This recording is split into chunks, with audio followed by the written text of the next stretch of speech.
ICP Academy. CA, CMA, CS, CAT போன்ற அனைத்து விதமான ப்ரொஃபஷனல் கோர்ஸ்களும் இங்கு எளிமையான முறையில் கற்றுத்தரப்படும். எங்களிடம் 25 வருடத்துக்கு மேல் அனுபவம் உள்ள ஆசிரியர்களும் உள்ளனர். அது மட்டும் இல்லாமல் ஆடிட்டர்களாலும் பயிற்சி அளிக்கப்படுகிறது. எங்களிடம் பயின்ற மாணவர்கள் மாநில அளவில் தேர்ச்சி பெற்றுள்ளனர் என்பதும் குறிப்பிடத்தக்கது. இந்த ப்ரொஃபஷனல் கோர்சஸோட கிளாஸஸ் பாத்தீங்க அப்படின்னா full time, part time, weekend classes அப்படின்னு பல விதமா இருக்கு. இதுல உங்களுக்கு எது கம்ஃபர்ட்டோ அதை சூஸ் பண்ணிக்கலாம். நீங்கள் வெளியூரை சேர்ந்த மாணவர்கள் என்றால் கவலை வேண்டாம். எங்களிடம் ஹாஸ்டல் வசதியும் உண்டு. மேலும் ஃப்ரீ டெஸ்ட் பேட்சும் நடத்தப்படுகிறது. இந்த ஃப்ரீ டெஸ்ட் பேட்சில் கலந்து கொண்ட அனைத்து மாணவர்களும் 100% தேர்ச்சி பெற்றுள்ளனர். அணுக வேண்டிய முகவரி number 973 TELC church complex, town hall bus stand, Coimbatore 641001. Contact 9894795915.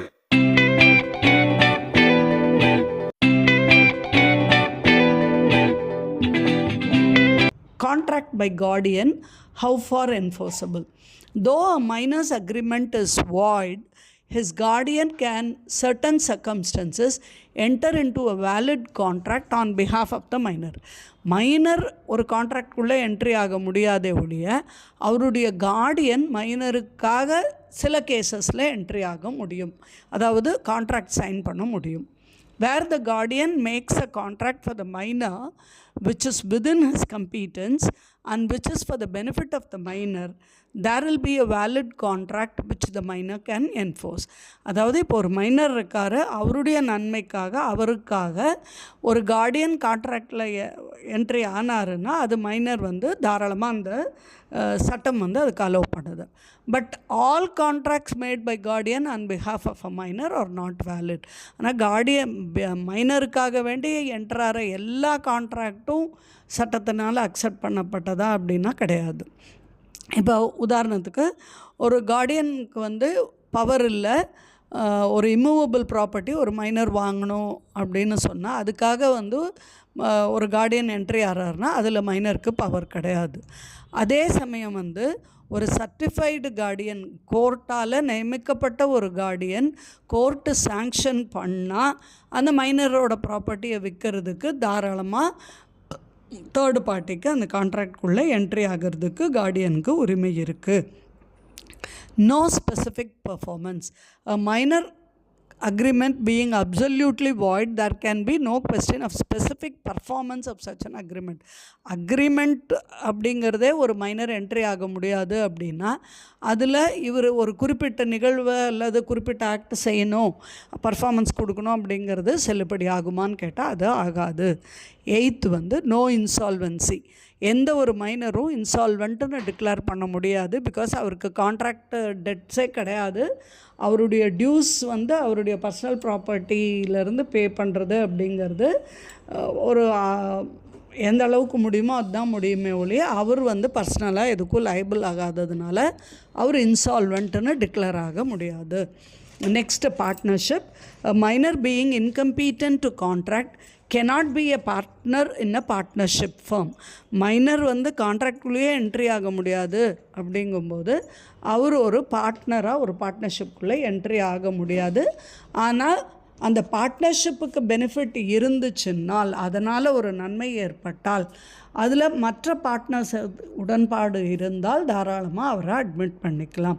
இப்போ அவர் ஒரு டெக்னிக்கல் நோஹவ் தெரிஞ்சவர், இல்லை அவர் ஒரு ஸ்பெஷல் ஸ்கில் இருக்குது, அவங்கள யூஸ் பண்ணால் நம்ம பார்ட்னர்ஷிப் பிஸ்னஸ் நல்லா இருக்கும்னு ஃபீல் பண்ணால் இதில் எல்லா பார்ட்னர்ஸும் அதை ஒத்துக்கிட்டால் அவரை பார்ட்னராக போட்டுக்க முடியும். அப்போது அந்த பார்ட்னர்ஷிப்பால் வர பெனிஃபிட்டை அந்த மைனருக்கு he is eligible for it.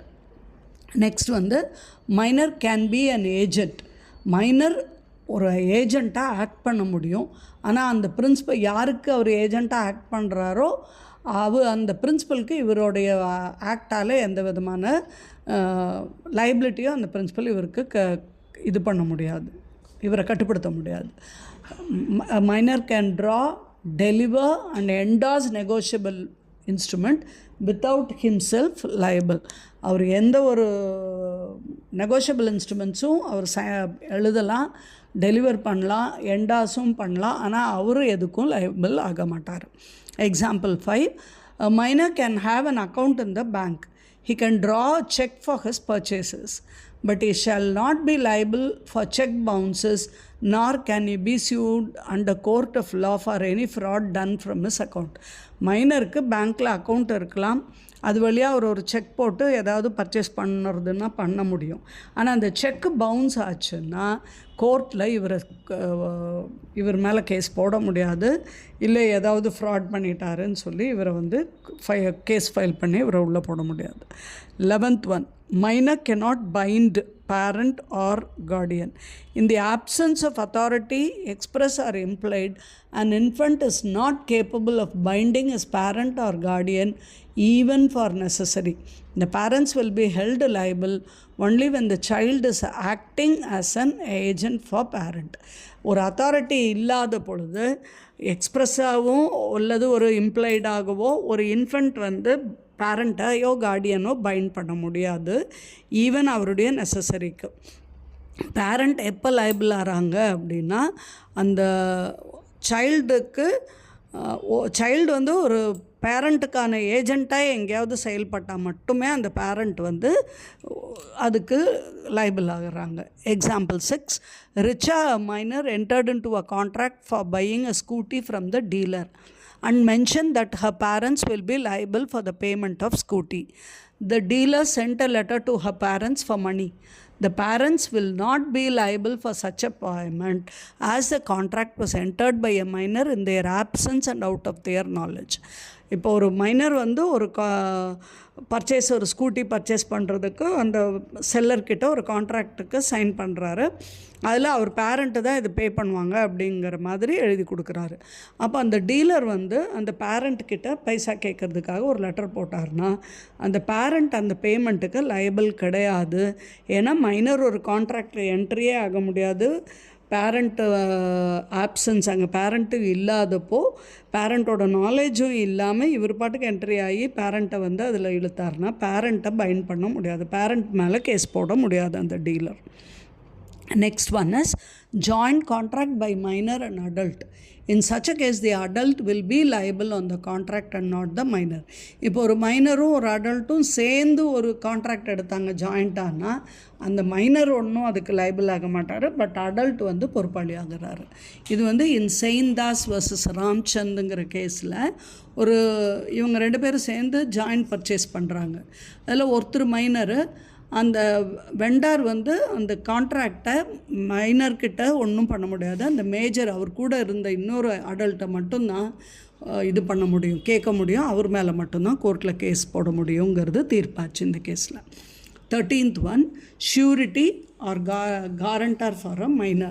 In a contract of guarantee, when an adult stands surety for a minor, then he is liable for a third party as there is a direct contract between the surety and the third party. அதாவது ஒரு மைனருக்காக வேண்டி வேற ஒருத்தர் ஷூரிட்டியாக நின்று sign பண்ணார்னா, பிணையம்னு சொல்கிறாங்க இல்லையா, நான் கேரண்டி கொடுக்குறேன் அப்படிங்கிற மாதிரி, அப்போ அந்த அடல்ட்டு தான் அதுக்கு வந்து லைபிள் ஆகிறாரு, அவர் தான் பொறுப்பாளி ஆகிறாரு, மைனர் வந்து அதுக்கு போக முடியாது, அதுக்கு பொறுப்பாளி ஆக மாட்டார். அப்போ கடன் கொடுத்தவர் அந்த கேரண்டார் யார் கேரண்டி கொடுத்தாரையோ அவர் மேலே தான் கேஸ் போட முடியும், அவர்கிட்ட இருந்து தான் அதை வசூல் பண்ண முடியும். Mister X guaranteed for the purchase of mobile phone by Krish, a minor.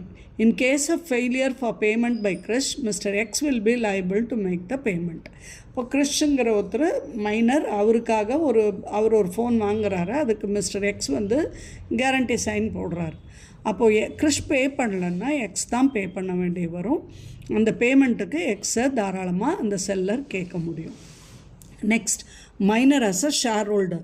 A minor being incompetent to contract cannot be a shareholder of the company. Minor வந்து கான்ட்ராக்ட் சைன் பண்ண முடியாது அப்படிங்கும்போது அவர் ஷேர் ஹோல்டரும் ஆக முடியாது எந்த கம்பெனிக்கும். பை மிஸ்டேக் அவர் ஒரு member ஆனான்னா இந்த company வந்து அந்த டிரான்சாக்ஷனை கேன்சல் பண்ணி அவர் நேமை ஷேர் ரெஜிஸ்டர்லேருந்து தாராளமாக எடுத்து விடலாம். But a minor acting through his lawful guardian become a shareholder by transfer or transmission of fully shares paid by him. ஆனால் இதே ஒரு கார்டியன் சட்டத்தின்படி அவருக்கு நியமிக்கப்பட்டால் அந்த கார்டியன் வழியாக ஒரு கம்பெனியோட ஷேர்ஸை அவர் வாங்க முடியும், அந்த கம்பெனிக்கான அந்த ஷேர்ஸுக்கான பைசாவை ஃபுல்லாக செலுத்தவும் முடியும்.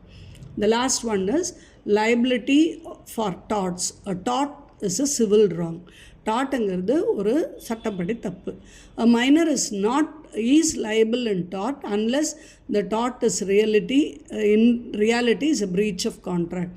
Thus, when a minor borrowed a horse for riding only, he was held liable when he lent the horse to one of his friends who jumped and killed the horse. அப்போது இங்கே ஒரு மைனர் ஒரு குதிரையை ஓட்டத்துக்கு மட்டும் வாங்குறாரு. ஆனால் அவர் மேலே சட்டத்துக்குள்ள case போட்டாங்க. எப்போ அப்படின்னு கேட்டால் அவருடைய ஃப்ரெண்டுக்கு அதை கொடுத்து அந்த ஃப்ரெண்டு அது மேலே ஏறி குதிச்சு அந்த குதிரை இறந்துடுது. அப்போ அந்த இடத்துல minor is liable for the loss. Similarly, a minor was held liable for his failure to return certain instruments which he had hired and then passed on to a friend. சில இன்ஸ்ட்ருமெண்ட்டை வாடகைக்கு எடுத்துட்டு அதை அவருடைய ஃப்ரெண்டுக்கு கொடுத்துட்டாரு. அப்போ இது தப்பு. அது ப்ரீச் ஆஃப் கான்ட்ராக்டாக இருந்து உண்மையிலுமே அதில் தப்பு இருந்ததுன்னா கண்டிப்பாக அந்த இடத்துல minor he is eligible to be filed a case against him அப்படிங்கிறது இதில் நமக்கு புரிய வருது. ஸோ இதெல்லாம் ஒரு மைனர் அண்ட் ஒரு கான்ட்ராக்டில் என்ட்ரி ஆனால் என்னங்கிறத பற்றி பார்த்தோம்.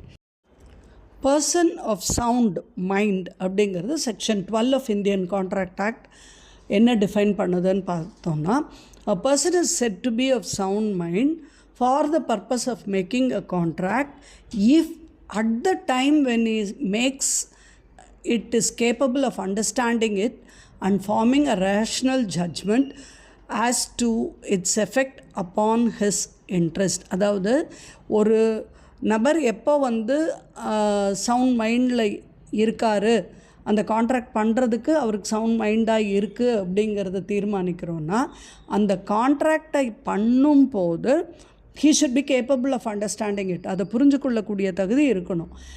தென் அதுக்கு நியாயமான ஒரு ஜட்ஜ்மெண்ட் பண்ண முடிஞ்சிருக்கணும். இதோட இந்த கான்ட்ராக்டனால் என்ன பலன்கள், என்ன அவருக்கு நன்மை தீமைகள், இதனால் அவர் என்ன பொறுப்பாளி ஆகிறாருங்கிறத புரிஞ்சு கொள்ளக்கூடியவராக இருக்கணும் எப்போ அந்த கான்ட்ராக்டை பண்ணும்போது. அதுதான் சவுண்ட் மைண்டுக்கான டெஃபினேஷனாக கொடுக்குறாங்க. A person usually of unsound mind but occasionally of sound mind may make a contract when he is of sound mind. இப்போ ஒரு நபருக்கு சிலப்போ அவருக்கு சுவாதீனமான புத்தி இருக்குது, சிலப்போ அவருக்கு சுவாதீனம் இல்லை அப்படின்னா அவர் சுவாதீன புத்தி இருக்கிற நேரத்தில் தான் அவர் கான்ட்ராக்ட் பண்ணணும். அப்படி பண்ணியிருந்தால் மட்டும்தான் அந்த கான்ட்ராக்ட் செல்லுபடி ஆகும். A person who is usually of sound mind but occasionally of unsound mind may not make a contract when he is unsound mind. அப்போ அவர் அன்சவுண்ட் மைண்டாக எப்போவுமே நல்ல ஒரு புத்தித்திறன் உள்ளவர் தான். எப்போவாவது அவருக்கு அந்த திறன் குறையும் அப்படின்னா அந்த திறன் குறைந்திருக்க நேரத்தில் அவரால் எந்த ஒரு கான்ட்ராக்டும் பண்ணப்பட்டிருக்கக்கூடாது. பண்ணியிருந்தால் அது செல்லுபடி ஆகாது. இப்போ டெக்ஸ்டுவல் எக்ஸாம்பிள் 8 என்ன சொல்லுதுன்னா, a patient is a lunatic asylum. In a lunatic asylum, who is at intervals of sound mind may make contract during those intervals. அதாவது அவர் கொஞ்சம் புத்தி சுவாதீனம் இல்லாத ஒரு மனநிலையில் இருக்கார், அதுக்கான ஒரு ட்ரீட்மெண்ட் எடுக்கிற இடத்துல இருக்காருன்னா எப்போ சுவாதீனமாக இருக்கிற மனநிலையில் இருக்காரோ அப்போ தான் அவரால் என்ட்ரி ஆக முடியும் கான்ட்ராக்டுக்குள்ளே. Example 9, a sane man who is delirious from fever or who is so drunk that he cannot understand the terms of a contract or form a rational judgment so as to affect his interest cannot contract while he is drunk or while such delirium lasts.